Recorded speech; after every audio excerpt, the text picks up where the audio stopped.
नमस्कार।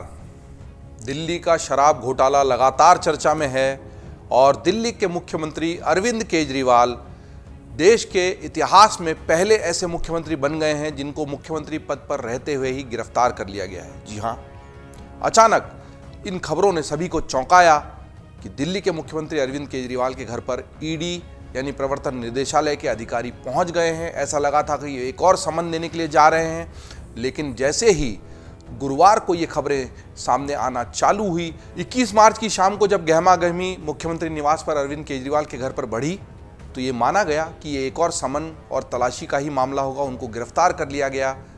ये पहले सोचा नहीं गया, लेकिन गिरफ्तारी ने पूरे देश में सुर्खियां बदल दी। क्या ये गिरफ्तारी सुर्खियां बदलने के लिए हुई? ये एक अलग सवाल का मुद्दा हो सकता है, लेकिन बड़ी बात यह है कि जिस शराब नीति घोटाले में प्रवर्तन निदेशालय ने अरविंद केजरीवाल को भी गिरफ्तार कर लिया गया है और उनकी गिरफ्तारी समेत अब लगभग 33 लोग कुल इस मामले में गिरफ्तार हो चुके हैं, जिसमें के कविता भी शामिल है, जिनको लेकर यह माना जा रहा था कि उनका नाम इस घोटाले में है, फिर भी उन्हें गिरफ्तार क्यों नहीं किया गया।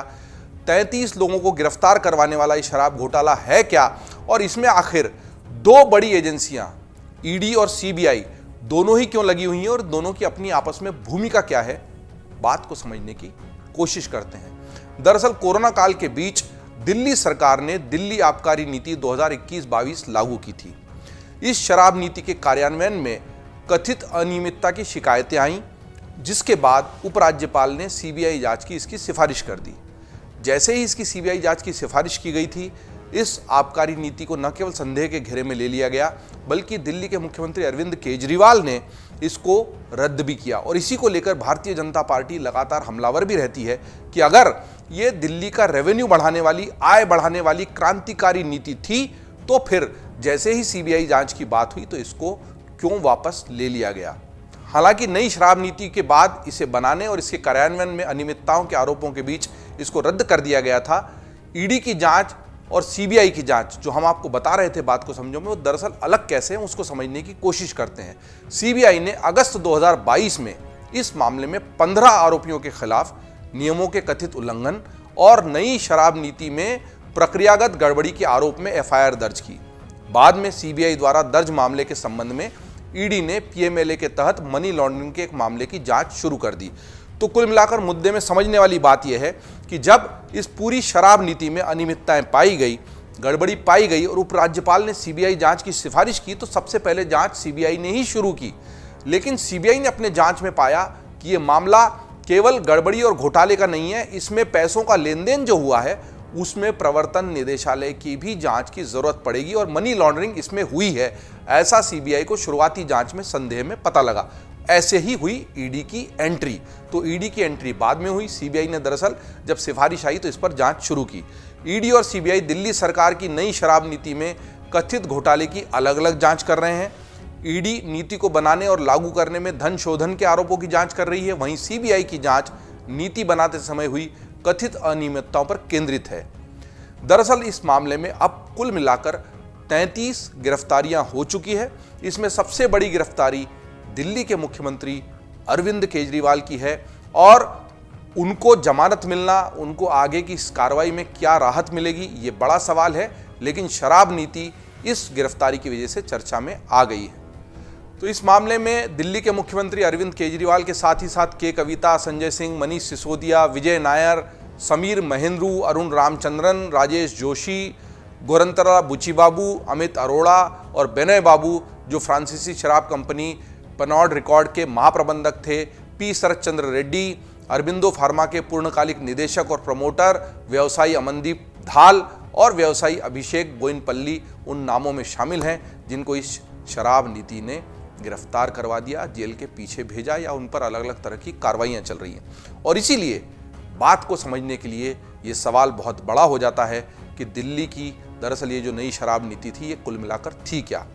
17 नवंबर 2021 को दिल्ली सरकार ने राज्य में नई शराब नीति लागू की।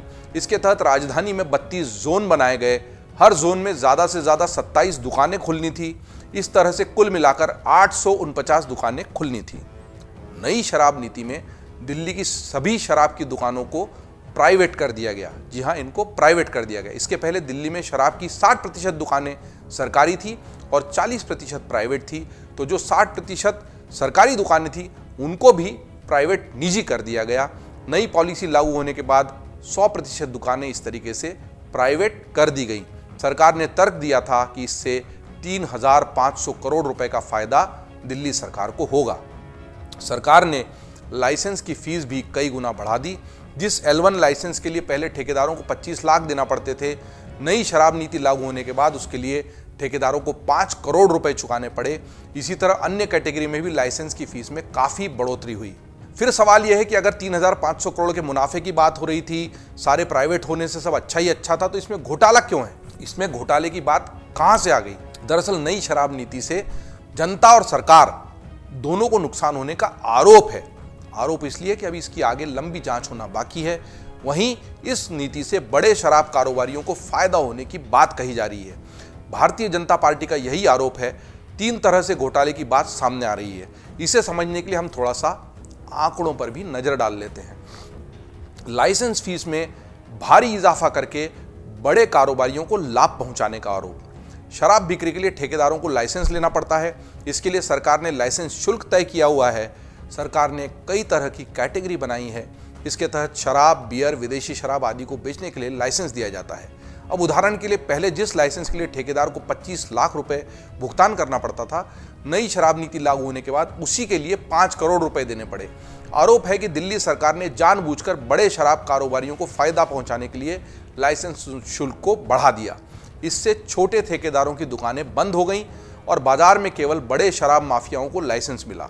विपक्ष का आरोप यह भी है कि इसके एवज में आपके नेताओं और अफसरों को शराब माफियाओं ने मोटी रकम घूस के तौर पर दी। सरकार बता रही है कि यह फायदे का सौदा है, क्योंकि सरकार का तर्क है कि लाइसेंस फीस बढ़ाने से सरकार को एकमुश्त राजस्व की कमाई हुई। इससे सरकार ने जो उत्पाद शुल्क और वैट घटाया उसकी भरपाई हो गई। मतलब एक साथ पैसा आ गया और उधर पैसा घटा दिया तो बराबर हुआ। खुदरा बिक्री में भी सरकारी राजस्व में भारी कमी होने का आरोप लेकिन इस नीति की वजह से लगा है। ये आरोप शराब की बिक्री को लेकर है। उदाहरण के लिए मान लीजिए, पहले अगर 750 मिलीलीटर की एक शराब की बोतल 530 रुपए में मिलती थी, तब इस एक बोतल पर रिटेल कारोबारी को 33.35 रुपए का मुनाफा होता था, जबकि 223.89 रुपए की उत्पाद कर और 106 रुपए के वैट के रूप में सरकार को मिल जाते थे।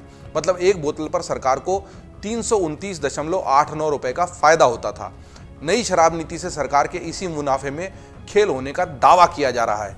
दावा है कि जो नई शराब नीति आई थी, जो रद्द हो गई बाद में, वही 750 ml वाली शराब की बोतल का दाम 530 रुपए से बढ़ाकर 560 रुपए कर दिया गया। इसके अलावा रिटेल कारोबारी का मुनाफा भी 33.35 रुपए से बढ़कर सीधे 363.27 रुपए पहुंच गया। मतलब रिटेल कारोबारियों का फायदा 10 गुना से भी ज़्यादा बढ़ गया।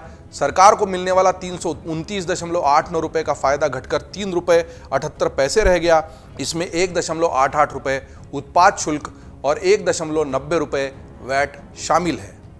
दरअसल ये सारे खेल को इन 7 खामियों से हम समझते हैं, जिससे दिल्ली सरकार की मंशा पर जो शराब नीति रद्द हुई और जिसमें इतनी धड़ल्ले से गिरफ्तारियां हो रही हैं, इतनी बड़ी बड़ी गिरफ्तारियां हो रही हैं, इन 7 खामियों से समझते हैं कि दिल्ली सरकार की मंशा पर क्यों सवाल उठे। दरअसल जब शराब घोटाले के मामले ने तुल पकड़ा तो उस केंद्र सरकार ने भी इसकी जांच करवाई। मुख्य सचिव ने जांच करके एक रिपोर्ट तैयार की जो दिल्ली के उपराज्यपाल को भेजी गई थी। इस रिपोर्ट में भी इन्हीं 7 बिंदुओं के पर बात की गई है और ये 7 बिंदुओं पर सवाल उठाए गए हैं। मनीष सिसोदिया के निर्देश पर आबकारी विभाग ने एयरपोर्ट जोन के L1 बिडर को 30 करोड़ रुपए वापस कर दिए। बिडर एयरपोर्ट अथॉरिटीज से जरूरी एनओसी नहीं ले पाया था। ऐसे में उसके द्वारा जमा कराया गया सिक्योरिटी डिपॉजिट सरकारी खाते में जमा हो जाना चाहिए था, लेकिन सरकार ने बिडर को वो पैसा लौटा दिया। ये पहला बिंदु। दूसरा बिंदु, केंद्र सरकार से मंजूरी लिए बिना आबकारी विभाग ने 8 नवंबर 2021 को एक आदेश जारी करके विदेशी शराब के रेट कैलकुलेशन का फॉर्मूला बदल दिया। बियर के प्रत्येक केस पर लगने वाली 50 रुपए की इंपोर्ट पास फीस को हटाकर लाइसेंस धारकों को अनुचित लाभ पहुंचाया गया। इसके चलते सरकारी खजाने को भारी नुकसान हुआ। ये बिंदु नंबर 3। टेंडर दस्तावेजों के प्रावधानों को हल्का करके रिटेल लाइसेंसियों को वित्तीय फायदा पहुंचाया गया, वह भी तब जब लाइसेंस फी, ब्याज और पेनल्टी न चुकाने पर ऐसे लाइसेंस धारकों पर बल्कि कार्रवाई होनी चाहिए। तो यह था बिंदु नंबर 3। बिंदु नंबर 4, सरकार ने दिल्ली के अन्य व्यवसायियों के हितों को दरकिनार करते हुए केवल शराब कारोबारियों को फायदा पहुंचाने के लिए कोरोना काल में हुए नुकसान की भरपाई के नाम पर इनकी 144.36 करोड़ रुपए की लाइसेंस फीस माफ कर दी, जबकि टेंडर दस्तावेजों में ऐसे किसी आधार पर शराब विक्रेताओं को लाइसेंस फीस में इस तरह की छूट या मुआवजा देने का कोई प्रावधान नहीं था। तो ये था चौथा बिंदु। अब समझते हैं पांचवें बिंदु को। सरकार ने बिना किसी ठोस आधार के और किसी के साथ चर्चा किए बिना नई पॉलिसी के तहत हर वार्ड में शराब की कम से कम 2 दुकानें खोलने की शर्त टेंडर में रख दी। बाद में एक्साइज विभाग ने केंद्र सरकार से मंजूरी लिए बिना नॉन कन्फर्मिंग वार्डों के बजाय कन्फर्मिंग वार्डों में लाइसेंस धारकों को अतिरिक्त दुकानें खोलने की इजाजत दे दी। देखिए किस तरह की धांधलियों के आरोप है इस मामले में, और इसलिए एक के बाद एक गिरफ्तारियां हो रही हैं, लोग जेल जा रहे हैं और जेल जाकर तुरंत छूट भी नहीं पा रहे हैं। हालांकि बात यह हो रही है कि केस ही चालू नहीं हुआ, वो अलग मसला है। छठे बिंदु को समझते हैं। सोशल मीडिया, बैनरों और होर्डिंग्स के जरिए शराब को बढ़ावा दे रहे लाइसेंसियों के खिलाफ कोई कार्रवाई नहीं की गई। यह दिल्ली एक्साइज नियम 2010 के नियम 26 और 27 का उल्लंघन है। मतलब शराब दुकानों पर लाइसेंस के आधार पर बेची तो जा सकती है, लेकिन उसका प्रचार सोशल मीडिया पर या अन्य माध्यमों पर करना प्रतिबंधित है। उसके लिए कानून है और पूरे देश में इस तरह की व्यवस्था है। शराब का विज्ञापन प्रतिबंधित है, लेकिन शराब कारोबारियों ने धड़ल्ले से शराब का विज्ञापन किया और उनके खिलाफ कोई प्रतिबंधात्मक कार्रवाई दिल्ली सरकार ने नहीं की। ये था छठा बिंदु जांच रिपोर्ट का। और सातवां बिंदु, लाइसेंस फीस में बढ़ोतरी किए बिना लाइसेंस धारकों को लाभ पहुंचाने के लिए उनका ऑपरेशनल कार्यकाल पहले 1 अप्रैल 2022 से बढ़ाकर 31 मई 2022 तक किया गया और फिर इसे 1 जून 2022 से बढ़ाकर 31 जुलाई 2022 तक कर दिया गया।